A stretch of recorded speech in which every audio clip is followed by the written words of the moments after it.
Hey, today you're listening to Locked Up Sports.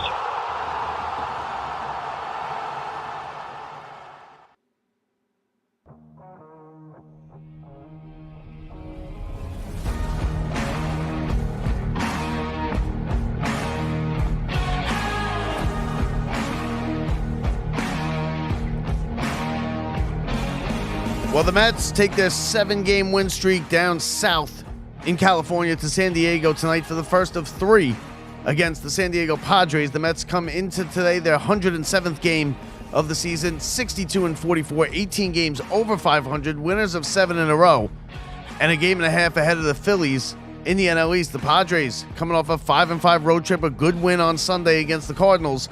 They come in 57-49, second place in the NL West, 4 games back of the LA Dodgers. Frankie Montas 3-1 with a 4.62 ERA, making his fourth start of the season for the Mets tonight.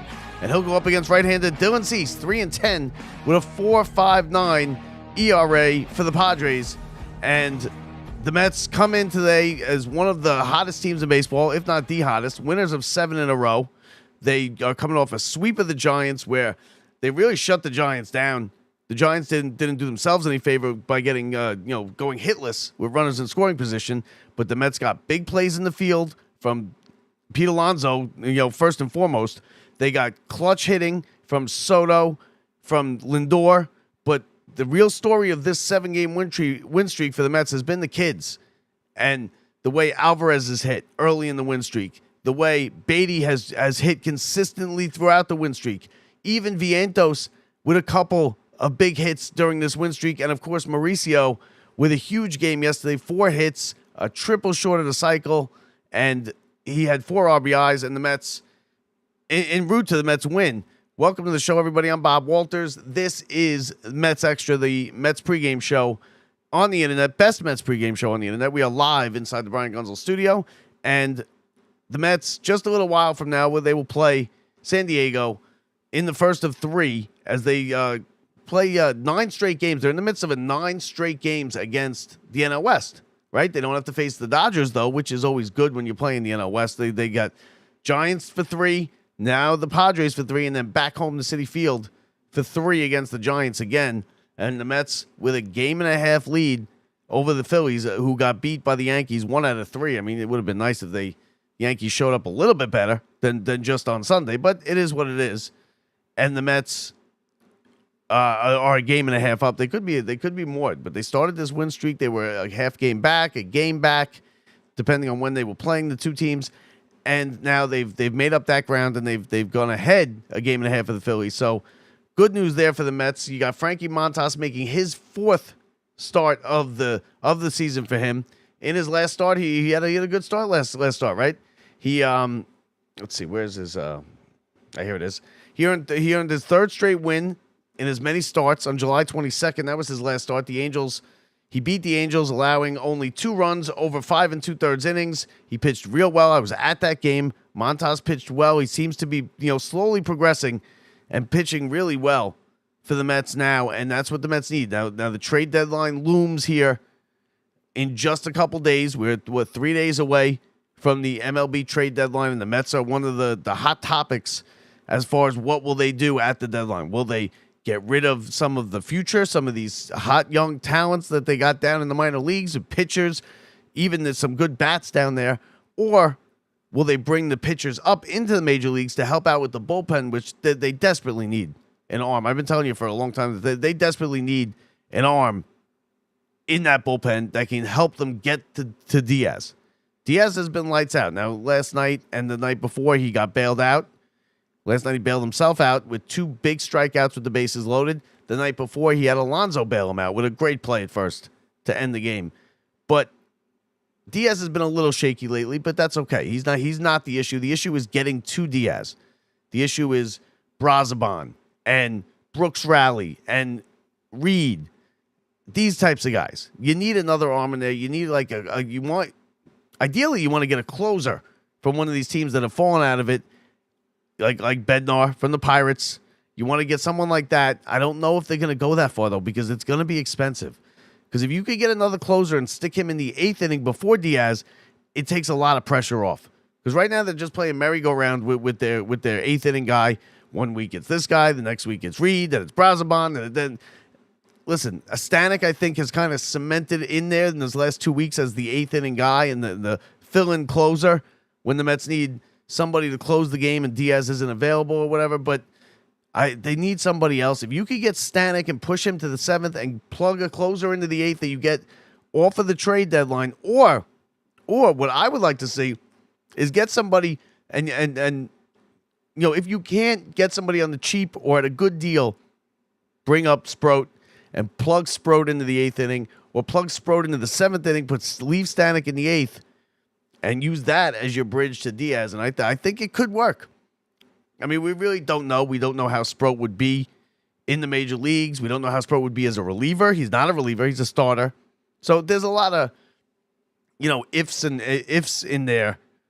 But he's been dominating AAA. He really should be coming up. When you dominate AAA and you dominate a league like Sproat has over the last month or so, you really deserve to be called up. And I think it's important that they give it a shot. And I think it could possibly save them from getting rid of some of these future players, because the Pirates are going to want a ransom. They're going to want a good haul. And he's available. He's also under control for next year. So that's a big thing, too. That's going to make it even more expensive.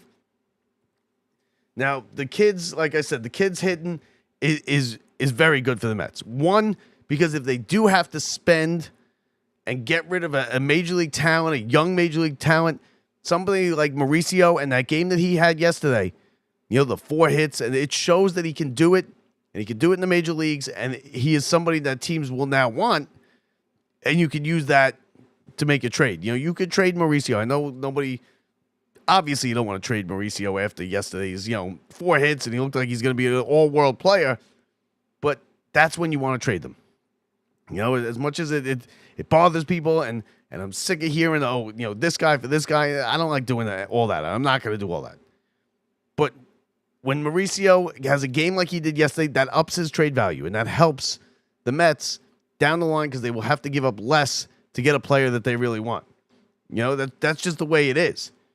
You're looking at maybe a Cedric Mullins. He's been on top of the list of Mets wants, and people talking about Mullins in center field because Taylor can't hit, and Taylor can't be out there. Taylor is a defensive replacement in the late inning situation, and as well as McNeil has played, I just don't like McNeil in center field. He doesn't strike me as a center fielder. And don't get me wrong, he's played fantastic. He just doesn't. He's an infielder to me. So I think the Mets. Mullins is a guy that you could look at.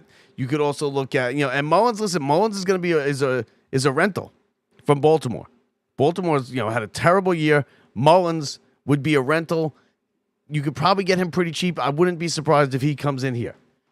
Now you got Suarez as well. Suarez, of course, the slugger, the home run hitter from Arizona. He leads the National League in home runs, 35 home runs. That would be a major pickup. A major bat to add to this lineup, but it's going to cost you, and you have to weigh the options. Is it really? They're going to want high-level prospects. They're going to want major league players. They're going to want somebody like a Vientos or a Mauricio. And, okay, if you want to trade them and get this bat and really go for it with your lineup into the playoffs, then you can do that.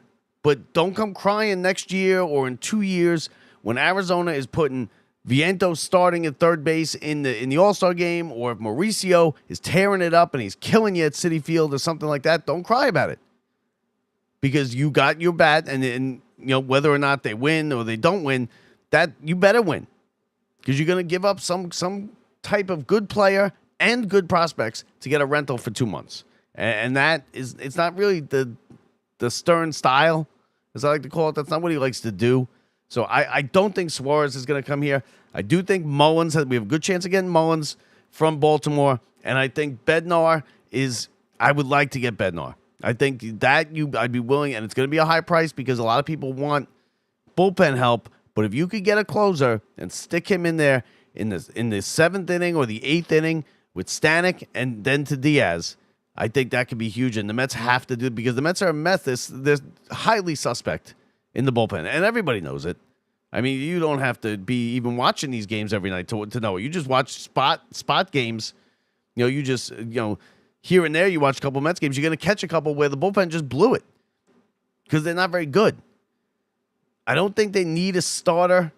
I really don't, because I do kind of try. I think Senga's going to get it going again. I trust Peterson as far as, with everything right now. He's an ace in every sense of the word. Peterson is the ace. Senga, I think Montas is ramping it up a little bit. And I think Minaya has shown you that he is going to be the Minaya of last year. So I think people tend to say the Mets need a starter. They need that extra man in the rotation. I don't think they do. I know if you get one, okay, you get one. But do they need it? No. And I don't think you really need to be going after things that you don't necessarily need. You want to pinpoint your focus on what you need, and they need a bullpen arm. That's got to be a number one. And you could use another bat in the lineup. And if you're gonna plug in a 35 home run guy, then that could be a huge step. But like I said, it's good. You have to weigh the cost of it, and it's going to cost you a young major league player, and probably a high level prospect. And you're looking at a rental for 2 months so I don't know if I would go there. But anyway, back to tonight's game. You got Frankie Montas on the mound. He's made 3 career starts versus San Diego. He has a 1-0 record with a 3.86 ERA against the Padres. He's struck out 17 San Diego Padres in those 3 games. And he's made one of the starts in San Diego, and he did get the win. So he's making his second start in San Diego in his career. Like we said, last start was good against the Angels. It was a big game, the game the Mets needed to win because they just lost 2 out of 3 to the Reds. And now he goes here. This is his 5th start of the season. I believe it's his 5th start, right? Was it? Yeah, his 5th start of the season. Tomorrow, we got Sean Minaya going to his 3rd start. He'll pitch up against the Padres have not named a starter for either of the 2 games. Then it'll be Clay Holmes, 9-5, with a 3.40 ERA on Wednesday, and then Thursday off, and then back to Citi Field for the Giants on Friday. So now let's get to the starting lineup of tonight's game. Mets have put out their starting lineup. Let me just get to it right here.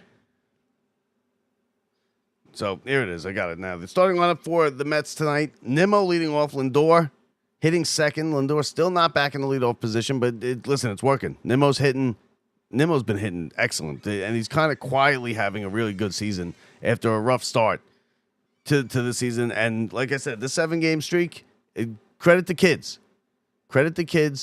Mauricio, Beatty, Alvarez, even Vientos are a main reason the Mets have won 7 straight games. So Soto hitting 3rd, Alonso, the cleanup hitter, McNeil in center field tonight hitting 5th, Vientos, the DH, hitting 6th, Beatty at second base tonight, 7th, Alvarez 8 behind the plate, and Mauricio coming off a big game, best day of his major league career, hits 9th, and that's the Mets starting lineup for tonight as they try to make it 8 in a row, 4 straight on this road trip, the 6-game road trip. They played better on the road. They haven't been great on the road, but they're still under 500. They are 2 games under 500, I believe. Yeah, the Mets are 3 games. They're 25-28 on the road. They have won 5 of their last 6 on the road, though, so it's improving. But that just shows you how bad they really were on the road. They're 3 games under 500, and they've won 5 of 6. So that's kind of how it is. Pete Alonso, again, continues to climb up the Mets all-time. Well, no, he's not climbing. He's only got 1 more man to pass, and he's only got a couple home runs to do it. He is 4 home runs away from Darryl Strawberry and the Mets' all-time home run record, and it's going to be Pete Alonso sometime in probably the next couple of weeks. So Mets and the Padres, Dylan Cease, the Padres now. Dylan Cease not a good season, right? If you look at the numbers, just kind of terrible. 3-10, 4.59 ERA.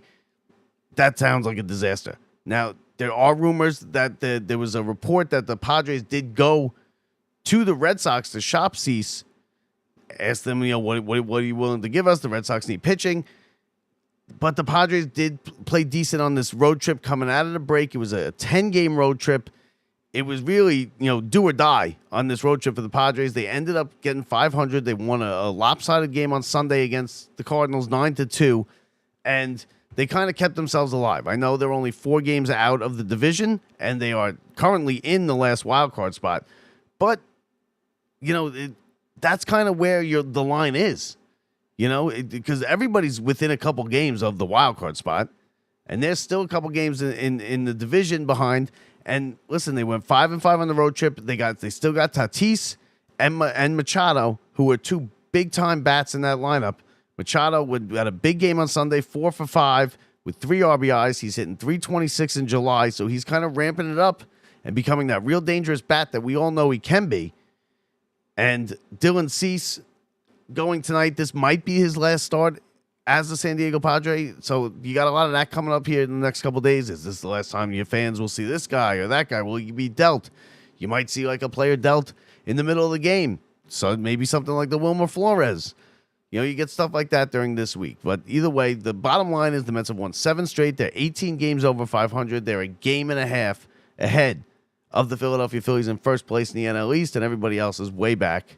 So it's a 2-horse race, like we said. So that's going to do it for us. Enjoy the game, everybody. Don't forget you can find us anywhere you get your podcasts. If you need to find a link to follow us, go to www.lockedupsports.net/follow, and that'll give you all the links that we can be found on the audio and video. You can find us on YouTube. Don't forget to subscribe to the channel. Don't forget to leave us reviews. We love our reviews.